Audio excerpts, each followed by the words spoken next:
अस्सलाम वालेकुम। मैं हूं अज़हर नवीद। मैं हूं फज़ी खान। आज हम एक और सेशन के साथ आपके सामने हैं। पर्पज़ ये है कि वीडियो जो आपने अपलोड की है उस पर जो कमेंट है उनका रिप्लाई किया जाए। तो पहला सवाल, मैं ये सोच रहा हूँ आपकी बैटरी इतनी डाउन क्यों है?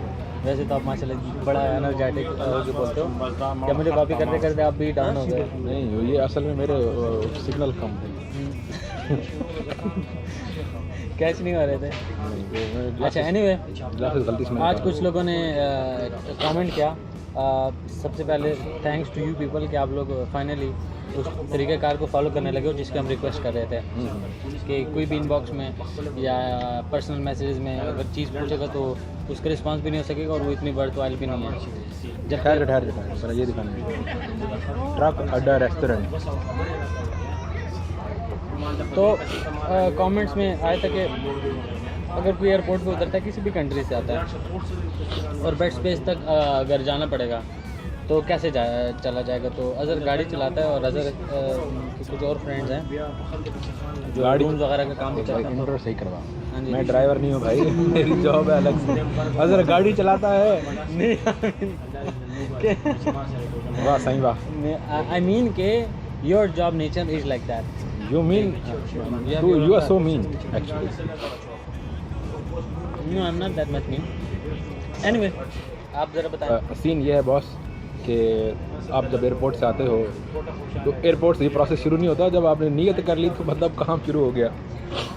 तो सबसे पहले आपने सर्च करनी है कि कौन से एरिया में बेड स्पेस ली जाए। ठीक है, पता नहीं क्या इशू है। और मैं तो यही सजेस्ट करता हूँ कि दो एरिया हैं।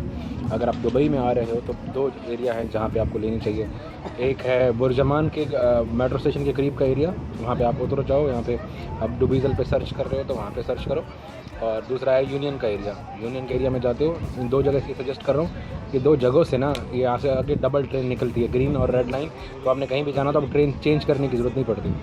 आप यहीं से जा सकते हो एक जगह से बैठ के। और गर्मी काफ़ी होती है और टाइम की काफ़ी सारी बचत हो जाती है और पैसों की भी बचत हो जाती है।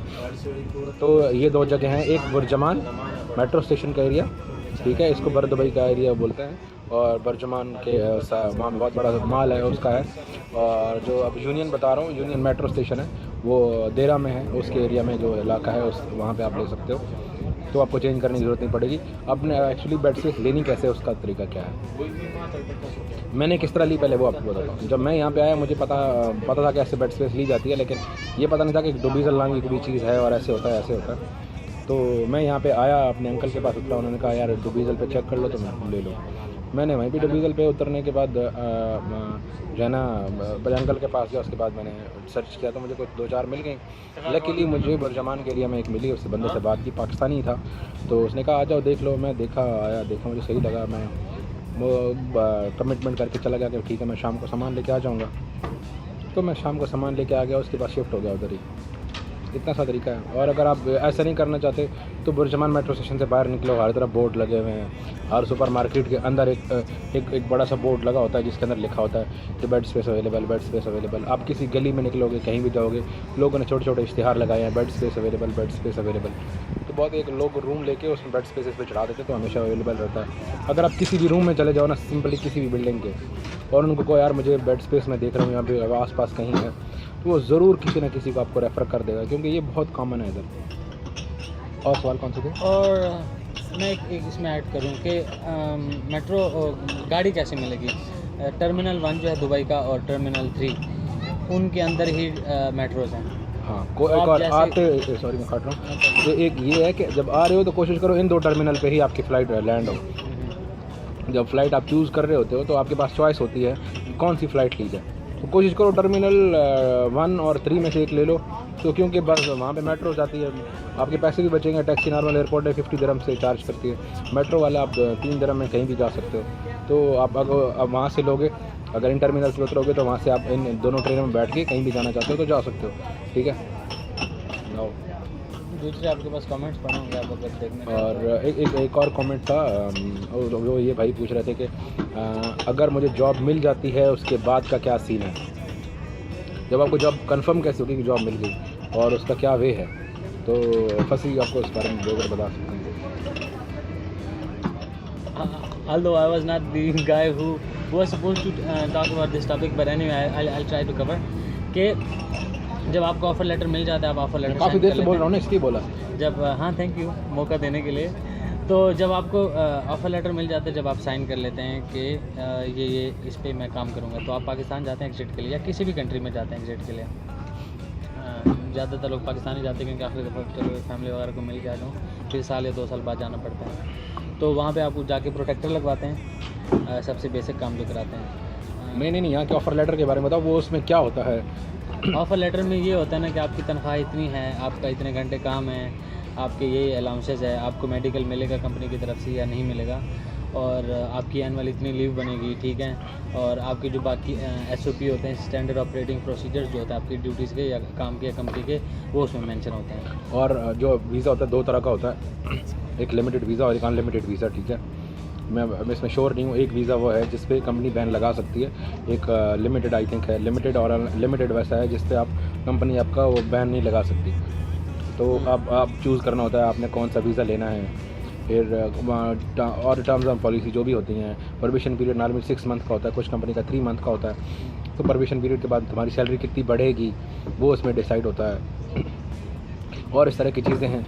फिर ये होता है कि आप इमीडिएटली भी कंपनी को ज्वाइन कर सकते हो उसी वक्त, और कंपनी आपके पर बाकी प्रोसेस आपके लिए कर देगी, तो आप उसी वक्त कंपनी को ज्वाइन कर सकते हो। पाकिस्तान जाने की ज़रूरत नहीं है, यहीं पे एग्ज़िट स्टैंप लग जाती है, उसके लिए 500 रुपये एक्स्ट्रा चार्ज करते हैं, वो सम टाइम कंपनी दे देती है, सम टाइम आपको देने पड़ते हैं। या फिर आप एग्ज़िट करने के लिए यहाँ पे पास में ओमान ही है, बाय रोड भी वहाँ पे जाके आप जो है ना या फिर बाय एयर जाके एग्ज़िट कर लेते हो, तो एक ही दिन में आके आपका एग्ज़िट और वो अराइवल हो जाता है, तो एंट्री एग्ज़िट हो जाता है, तो काम चल जाता है। और ये आपको ये मिल जाएगा। अगर आप पाकिस्तान से आपको जॉब मिलती है तो क्या होगा, ये भी एक सवाल था। तो अगर आप पाकिस्तान से आपको जॉब मिलती है तो ये लोग आपको ऑफ़र लेटर भेजेंगे, आप ऑफ़र लेटर साइन करोगे, साइन करने के बाद इधर भेजोगे, आप अपने पासपोर्ट की कॉपी वगैरह इनको भेजोगे, और यहाँ से तो मैं आपको बता रहा था कि आपने सबसे पहले आपको पासपोर्ट वगैरह आपका मंगवाएंगे, अभी आपका वीज़ा लगाने के लिए उसकी कापी चाहिए होगी, आपके फ़ोटो चाहिए होंगे, और इस तरह की जो माइनर डिटेल्स होती हैं वो आपको चाहिए होंगी। वो आपका अप्लाई करेंगे वीज़ा के लिए, उसमें 15 दिन मिनिमम टाइम लगता है, ठीक है, और ज़्यादा भी लग सकता है। तो आपको उसके बाद वीज़ा भेज देंगे। मोस्टली होता है कि जब कंपनी आपको मंगवाती है तो आपके टिकट के पैसे कंपनी ही देती है पाकिस्तान से आने के लिए, ठीक है। तो ऐसा कोई उसमें ख़र्चा वगैरह नहीं होता आपका, और ना ही किसी और चीज़ के वीज़े के पैसे लगते हैं, ना टिकट के किसी चीज़ के पैसे नहीं लगते। अगर पाकिस्तान से अगर आपसे कोई एजेंट आपसे पैसे लेते हैं तो वो उसी के पैसे हैं। यहाँ पे कोई ऐसा कुछ कंपनी ना पैसे किसी से लेती है, ना ऐसा कोई अलाउ है। जॉब मिल जाती है। एक और मैं पॉइंट ऐड करना चाहूँगा कि आपका यहाँ पासपोर्ट बाय लॉ कंपनी कोई भी रख नहीं सकती, ठीक है। और जब आप चाहे, जब जैसे आपका दिल चाहे आप वापस जा सकते हो, कोई ऐसा सीन नहीं है कि आप पाकिस्तान वापस नहीं जा सकते, ये हो गया वो हो गया, ये ड्रामे, कुछ पंगा नहीं है, बहुत ईजी है, जब आप चाहे जा सकते हो। मेरा पासपोर्ट भी कंपनी के पास है, क्योंकि मैंने एमरेट्स आईडी के लिए अप्लाई किया हुआ है। जब मेरे पास एमरेट्स आईडी आ जाएगा मैं कंपनी से अपना पासपोर्ट ले लूँगा, तो ऐसा कुछ सीन नहीं है। और बेड स्पेस का बता दिया कितना खर्चा आता है। बेड स्पेस का एक और सवाल था। बेड स्पेस का खर्चा ये होता है कि भाई 650 से 650 दिरहम से आपका स्टार्ट होता है, 600 दिरहम से आपकी बेड स्पेस स्टार्ट हो जाती है। तो ये अनलिमिटेड है। अगर आप बड़े होटल में रखोगे तो 2 लाख की भी मिलेगी, कोई इसमें इशू नहीं है, ठीक है। अच्छा, 2 लाख दिरहम की बात करो तो आपको किसी भी प्राइस में आपको मिल सकती है। खाने का खर्चा एक बंदा पूछ रहा था, खाने का खर्चा आपका भाई नॉर्मली अगर आप हम लोग घर पे बनाते हैं और उसमें 2 टाइम का खाना हम लोग यूज़ करते हैं, एक टाइम बना के, उसमें हमारा 250 to 300 आ जाता है। लेकिन हम लोग थोड़ा दबा के खाने वाले खड़ेंगे बनाते हैं, तो इतना 300 दिरहम तक आ जाता है। और एक टाइम बाहर खा लेते हैं तो इस तरह हो जाता है कि दोनों टाइम बाहर खा लो, सब कुछ कर लो, तो 400 मैक्सिमम आ जाएगा, तो इतनी ज़्यादा नहीं आता। लेकिन अगर आप सब्ज़ी वगैरह खाने वाले बंदे हो तो कम में खा सकते हैं। तो मेरी सेहत से अंदाज़ा लगा लो कि मैं कोई सब्ज़ी खाने वाला बंदा नहीं हूँ। सब्ज़ी खाने वाले तो इनफैक्ट भी पाकिस्तानी नहीं होता। और मैं भूल भी गया जो मैंने ऐड करना था। कंटिन्यू रखो। तो ये सब कुछ है। और क्या, हाँ, लाइसेंस के बारे में थोड़ा सा बता दूँ। पाकिस्तानी सबसे पहले आके यहाँ पे लाइसेंस बनाने की कोशिश करता है, और बहुत अच्छी इन्वेस्टमेंट है। यहाँ आपको तकरीबन आपके 5,000 से 8,000 तक लग जाते हैं, आपका लाइसेंस बन जाता है। आपका जब लाइसेंस बन जाता है तो आपको 4,000 के ऊपर, 4,000 के एरिया में आपको आराम से जॉब मिल जाती है। कंपनी आपको गाड़ी शाड़ी दे देती है, पेट्रोल फ्यूल सब कुछ कंपनी के साथ होता है। आप जब लाइसेंस बना लेते हो तो और ईजी होता है, आउटडोर सेल्स में हर चीज़ में जॉब मिल जाती है। यहाँ पे लाइसेंस मतलब बहुत बड़ी डिग्रीज में से एक डिग्री है, जैसे आप पाकिस्तान से लेकर आते हो तो यहाँ से अगर आपने लाइसेंस बना लिया तो मतलब आधी नेशनलिटी आपने यहाँ स्किल है, स्किल आप बहुत जैसे बहुत बाकी आप कोर्सेज करते हो तो ये समझने कि एक कोर्स है, उसके इन्वेस्टमेंट है। तो बहुत से लोग ये भी सोच के आते हैं कि जाके जॉब ले लेनी है, जो भी मिल रही है उसके बाद लाइसेंस बना के अच्छी जॉब सर्च करनी है, क्योंकि यहाँ 50% जॉब्स में ना ये साथ रिक्वायरमेंट आती है कि आपके पास ड्राइविंग लाइसेंस होना ज़रूरी है। पाकिस्तान से अगर आप लाइसेंस बनवा के यहाँ पे आते हो तो आपको 20 क्लासेस का डिस्काउंट मिल जाता है, जो पाकिस्तान में 50-60 हज़ार बनता है। और एक ये पूछा हुआ था कि DE मैंने किया हुआ है तो HEC अगर उसको HEC में वो नहीं होता तो क्या करें। मुझे इस बारे में एग्जैक्ट इन्फॉर्मेशन नहीं है, बट मुझे लगता है कि जो भी आप कोई भी डिग्री आपने कहीं से ली हुई है अगर, तो उसको HEC आई थिंक रजिस्टर्ड करती है या फिर उसको स्टैम्प करती है, अटेस्ट करती है कि ये ओरिजिनल वाली है। मैं नहीं मान सकता कि कोई भी कॉलेज आपको अपनी डिग्रियां दे रहा है या अगर वो बोर्ड की है, आपने कहीं से ना किसी जगह से करवाई होगी ना यार। मैट्रिक का बोर्ड का होता है तो आपने DE के जो पेपर दिए क्या वो बोर्ड के नहीं थे, तो जिस बोर्ड से मिले हैं तो आपको उस बोर्ड से रजिस्टर कराना पड़ता है। उस बोर्ड से रजिस्टर कराने के बाद आपको HEC आना पड़ता है, HEC उसको रिकॉग्नाइज करता है। I am sure about it but not 100%, so you have to confirm it through internet और थ्रू एनी अदर सोर्स। तो ये बातें हैं, ये कुछ टेक्निकल पॉइंट्स हैं जो आप लोगों ने माइंड में रखने हैं और इनको सोचना है, ठीक है। और मैं हमेशा बोलता हूँ सॉरी हमारी वीडियो को सब्सक्राइब कर भाई, जो भी देख रहे हैं वीडियो ना वो सब्सक्राइब करें ताकि चैनल को सब्सक्राइब करें। हाँ, जो हमारा चैनल है, ठीक है, ठीक है। अजहर नवीद अवान के नेम से, ठीक है। ठीक है, उसको सब्सक्राइब करें और लोगों को बताएं, ठीक है। और कुछ शेयर लोग करें। हाँ जी, कुछ लोग बताते हैं कि मुझे आज भी कुछ फ्रेंड्स के मैसेजेस आए, कमेंट्स भी उन्होंने किया फेसबुक पे कि बहुत अच्छा काम है, जज़ाकल्लाह, बहुत अल्लाह आप लोगों को इसका अजर दे। तो अगर आप लोगों को लगता है कि अच्छा काम है और फ्री ऑफ कास्ट है, हमें 1 रुपया भी नहीं मिलता रियली, हम अपने टफ़ रूटीन में से, मेरी तो स्पेशली बहुत टफ़ रूटीन होती है, मैं तो जब आता हूँ तो उसके बाद यही काम होता है आप लोगों के लिए वीडियो बनानी होती है, तो उसमें से अगर हम स्पेयर करके टाइम निकालते हैं तो आप लोग भी थोड़ी सी जहमत क्या करें कि उसको शेयर करें या किसी को सजेस्ट करें। तो क्योंकि मे भी आपको लग रहा होगा कि किसी को जॉब नहीं चाहिए, किसी को इन्फॉर्मेशन नहीं चाहिए, but there are many people who are looking for such kind of information. तो ये बातें हैं। और आज के वीडियो में मेरे माइंड में बात नहीं रही, मैं तब से और आपने बताऊँ ये यहाँ पे एक जुमेरा में रेस्टोरेंट है, उसका नाम है ट्रक अड्डा रेस्टोरेंट। पहले मैं शेयर कर रहा था, पहले जब मैं एक और कंपनी में था, तो ये एक पाकिस्तानी का है और मैंने एक दफ़ा इनका कवर पिक्चर भी लगाई थी। और ये बड़ा अच्छा रेस्टोरेंट है, चाय कमाल की मिलती है इनके पास। और आप आएँ अगर यहाँ पे आते हैं तो इसको ज़रूर देखें।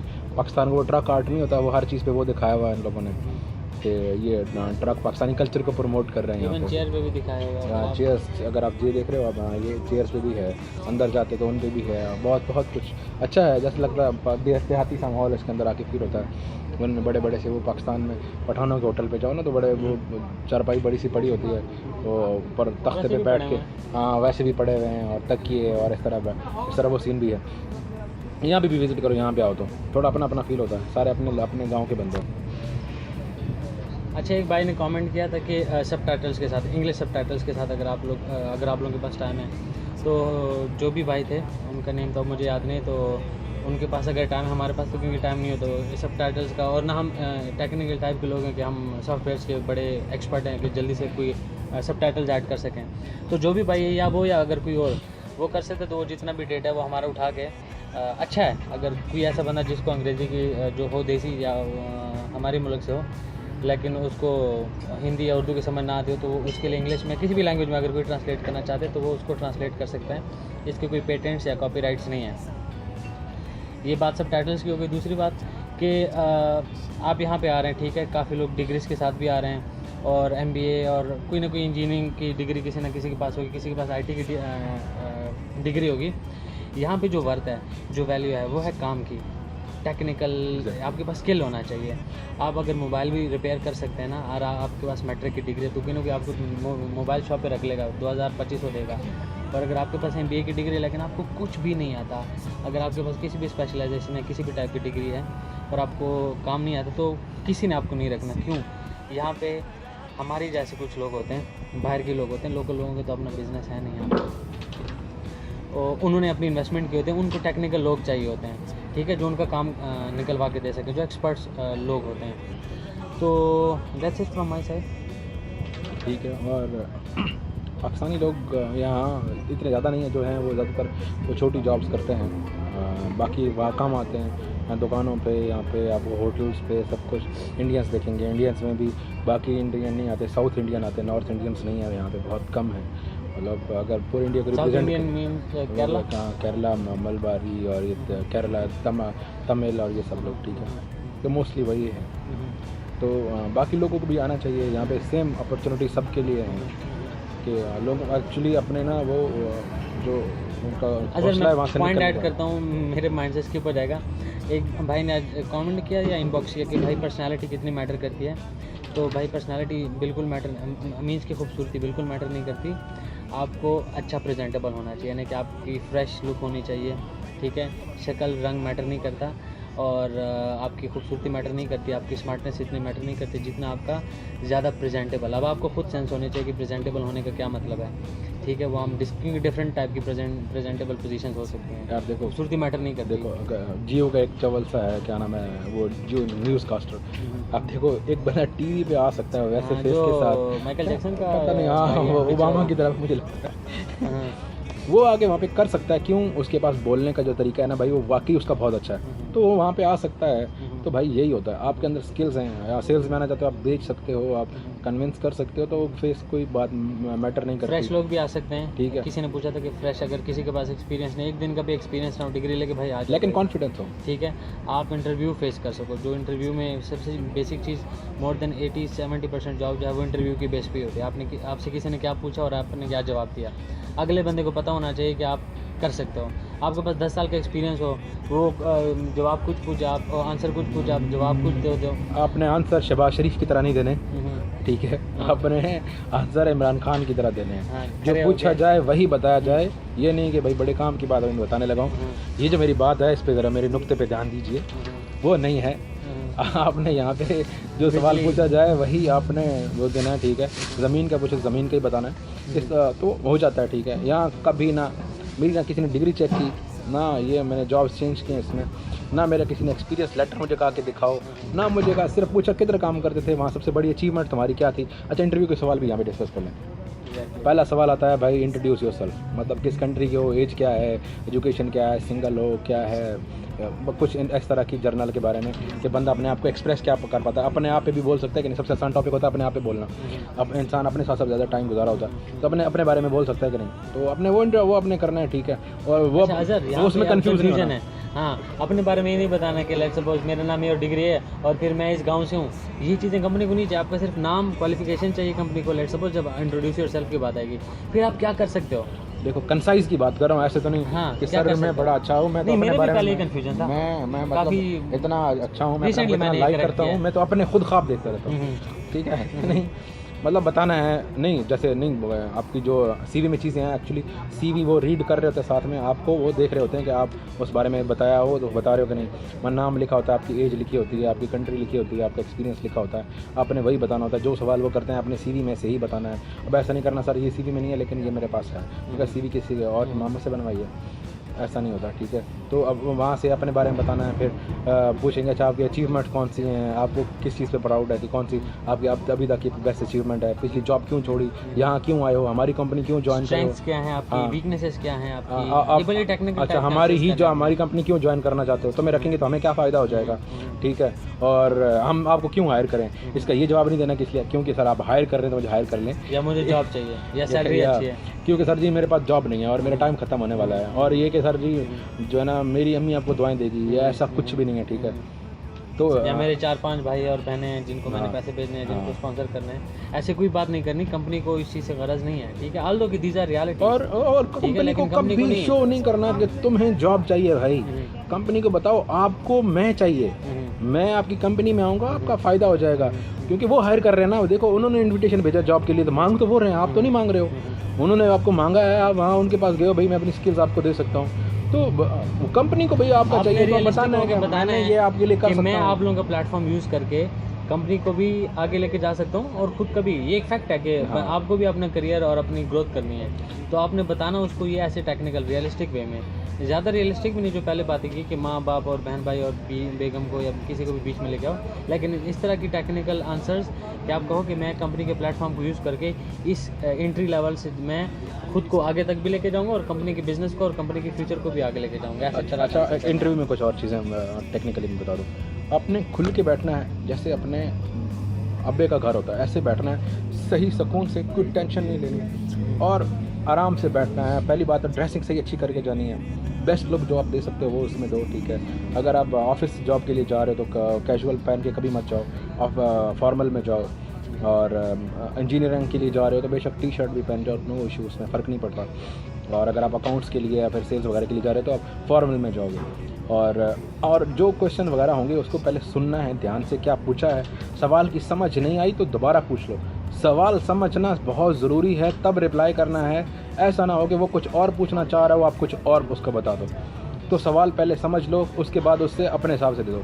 हाँ, जैसे किसी बंदे की कुछ स्पेशल स्किल्स होती हैं और उस इंटरव्यू में उसने पूछी नहीं है, स्टिल आपको मेंशन करनी है, वो आपकी कोर वैल्यूज़ हैं, आपकी कोर स्ट्रेंथ है। जैसे मैंने MBA मार्केटिंग किया हुआ था, मैं सेल्स के लिए जॉब के लिए जाता हूँ तो हर तरह के लोग होते हैं, तो मैं उनको वो नहीं भी पूछते तो मैं बताता हूँ सर मैंने MBA मार्केटिंग किया हुआ है और ये मैंने इसलिए किया क्योंकि मुझे मार्केटिंग का शौक़ है और मुझे ये अच्छी लगती है, और फिर मैंने MSc मार्केटिंग में किया हुआ है तो ये मेरी स्ट्रेंथ है। वो नहीं पूछेंगे कुछ भी, फिर भी बताऊँगा मैं कि सर ये मेरी वैल्यू है, मैं खुद इसमें आया हूँ, मेरे पास I like marketing sir, I understand this field, I am into that field. तो ये आपने बताना होता है। तो कोई भी आपकी जैसे का अगर किसी ने अच्छी कंपनी से एक्सपीरियंस लिया हुआ है, आपने वहाँ मेंशन किया हुआ है, लेकिन वो सीधे ऐसे पेज पलट के आगे चला गया कि हाँ इसको उस इतनी बड़ी कंपनी को उसने ऐसी एक्सपीरियंस के तौर पे काउंट कर लिया, तो उसको बताओ सर मैं उस कंपनी में इस सौदे पे ये काम करके ऐसे ऐसे आया हूँ, मतलब कि वैल्यू अपनी बताओ उसको, जैसे इंटरव्यू में बता रहे हो। वहाँ अब थोड़ा सा टाइम होता है, 10-15 मिनट, बहुत बड़े, अगर आपका बहुत पसंद आ गया तब इतना टाइम लेते, इतना लेते भी नहीं है। अगर दूसरी बात ये कि अगर लेट्स सपोज आप बिल्कुल फ्रेश हो, ठीक है, क्योंकि ज़्यादातर प्रॉब्लम फ्रेश लोगों का ही होता है, जिसका एक्सपीरियंस होता है उसका कोई ना कोई लिंक बन के यहाँ पे वो आ चुका होता है। अगर आप फ्रेश हो, आप यूनिवर्सिटी का, कॉलेज का, स्कूल का बताओ, आपने कोई सेमिनार कराया है, किसी स्पोर्ट्स की एक्टिविटी के आप कैप्टन हो, फुटबॉल के कैप्टन हो, ठीक है, आप डिबेटर हो, ठीक है, आप कुछ अच्छी आवाज़ आपकी है, ठीक है, उसके बेस पे आपने कुछ किया था, आपने कोई कैंपेन चलाई थी, किसी टीचर के आप सब्जेक्ट के इंस्ट्रक्टर थे, तो होगा जो अच्छी पे आपको प्राउड होगा, थे, कुछ भी ऐसी एक्टिविटी, और डेफिनेटली हर एक की होती है, वो मेंशन करो CV में। अगर आपके पास एक्सपीरियंस नहीं है, ऐसी कोई भी चीज़ मेंशन कर दो, और इसकी भी वैल्यू है, ठीक है। आप ये नहीं कह सकते कि नहीं यार ये मेरे उसके से रिलेटेड नहीं। मेरी CV में मेंशन था सर, जब मैं पहले जॉब कर रहा था, जब मुझे मिली स्पोर्ट्स की, नाइकी के साथ जो थी, तो मेरा उस वक्त CV में मेंशन था कि मैं बास्केटबॉल टीम का कैप्टन था, ठीक है। तो मैं जब इंटरव्यू में जाने से पहले मैं देख रहा था यार ये इररिलेवेंट है, क्योंकि मुझे पता नहीं, वॉक इन इंटरव्यू था, मुझे पता नहीं था यार के अंदर इस चीज़ की वर्थ होनी है। बट जब मैं अंदर गया तो वो चीज़ इनफैक्ट मैं तो ये समझता हूँ कि मुझे जॉब भी उस बेस पे मिली, क्योंकि हमारी कंपनी बास्केटबॉल में भी डील करती थी, क्लब्स वगैरह, NBA के जो क्लब्स हैं उनकी जर्सीज वगैरह नाइकी और एडिडास बनाती। तो आप किसी भी चीज़ को फॉर ग्रांटेड ना लें, जो आप में हैं वो बताएं। CV आपकी शोकेस करती है, आप कुछ भी काम एक्स्ट्रा ऑर्डिनरी कर सकते हैं। कंपनी को ऐसा कुछ चाहिए जो आप ज़्यादा हट के कर सकते हो, और उसको फिर आपने फाइनेंशियल मटीरियलिस्टिक टर्म्स में बताना कि मैं इस हैबिट को, इस आदत को यूटिलाइज़ करके आपकी कंपनी में ये ऐड कर सकता हूँ।